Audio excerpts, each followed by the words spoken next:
नमस्कार, मैं हूं नाजिया और आप देख रहे हैं कैपिटल टीवी।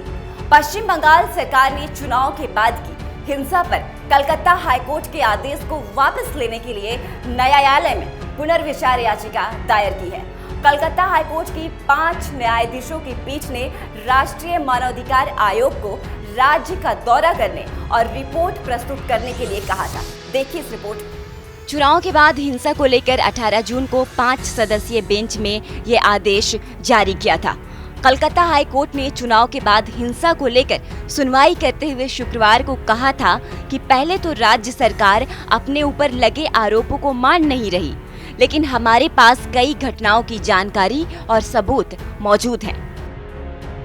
इस तरह के आरोपों को लेकर राज्य सरकार चुप नहीं रह सकती।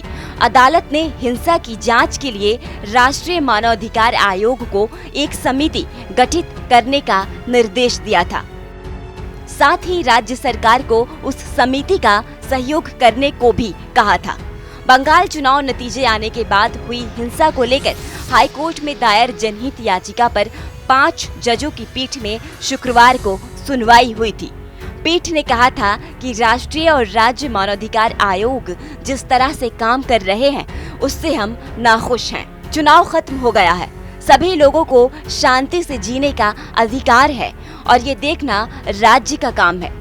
राज्य शुरू से ही हर बात को नकारता रहा है, लेकिन राज्य कानूनी सहायता सेवा की रिपोर्ट कुछ और ही कहती है।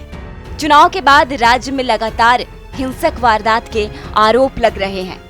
चुनाव के बाद हिंसा को लेकर राज्यपाल भी राज्य सरकार पर निशाना साध रहे हैं और इस बाबत उन्होंने सीएम ममता बनर्जी को पत्र भी लिखा था। हाल ही में उन्होंने दिल्ली में केंद्रीय गृह मंत्री से मुलाकात भी की थी।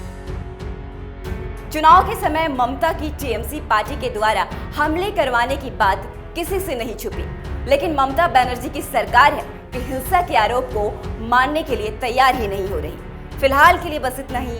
देखते रहिए कैपिटल टीवी। अगर आपको हमारा वीडियो पसंद आया हो तो इसे लाइक करें, हमारे चैनल को सब्सक्राइब करें और हाँ, बेल आइकन दबाना ना भूलें ताकि आप तक हमारे वीडियो की नोटिफिकेशन पहुंचती रहे। आप अपना सुझाव हमें कमेंट बॉक्स में दे सकते हैं। हमारे साथ जुड़ने के लिए शुक्रिया।